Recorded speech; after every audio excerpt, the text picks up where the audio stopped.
can do this for Mother's Day. Go seek and search for some cardboard.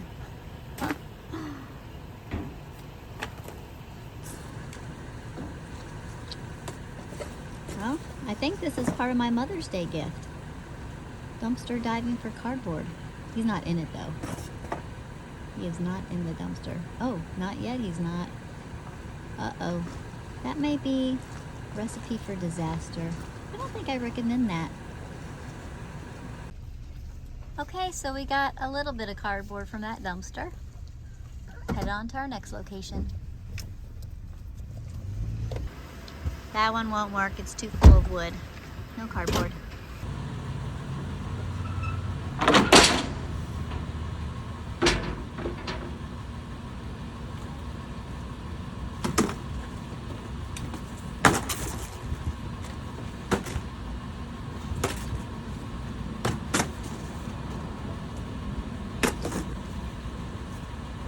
Happy Mother's Day, I get cardboard. I think we found a dumpster that says, hey, come get my cardboard. Oh yeah, there looks to be good cardboard in there. Hopefully there's a lot more, not just two sitting on top.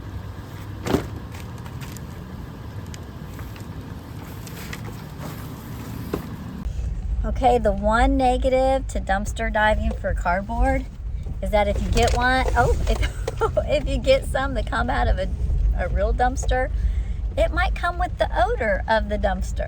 That's just dumpster diving. That's what you get. We just scored this one piece of cardboard that's like for queen size, maybe a bed frame. Mattress. Oh, it's a mattress. Oh, one of those maybe memory foam, real thin memory foam ones maybe. Anyway, it barely fits in the back of our 4Runner. All right, we found another spot back here behind a Kroger grocery store. Yay, cardboard. Uh-oh, we don't have much room left, but we're gonna get as much as we can in there because we do have quite a bit of new... This is Barnes & Noble. Oh, Barnes & Noble. We do have a lot of newly made soil areas that need to get covered now that we moved all that sod. Oh.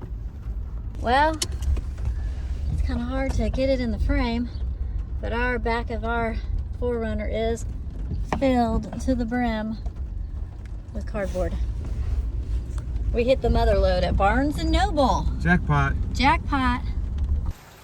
Okay, we're back at home and we are putting the cardboard out while it rains because of course you want that cardboard to be wet so that it can lay as close to the soil as possible in order to smother out any of the remaining grass and roots. So anyway, I'm gonna go back out there and start helping them, but I wanted to grab a little picture of it real quick just so that you had it and you could see what we're doing. We're just covering all that exposed soil, and then we're supposed to be having some mulch come, some cedar mulch come, and we'll cover that cardboard, and then we'll start building our raised beds to go on top of that. And of course, when we start putting our raised beds down, we will take out the cardboard from underneath it.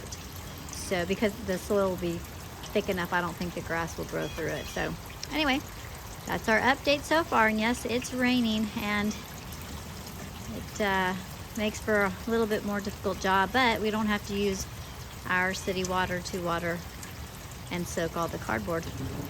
The heavens will do it for us. Thank you, Lord. All right, we've got it all covered with the cardboard. Of course, it's still raining, so I'm going to show you the view from afar. But we've overlapped all the seams of the cardboard, and we're going to go ahead and start on the corner piece next, out there in the corner of the front of the house.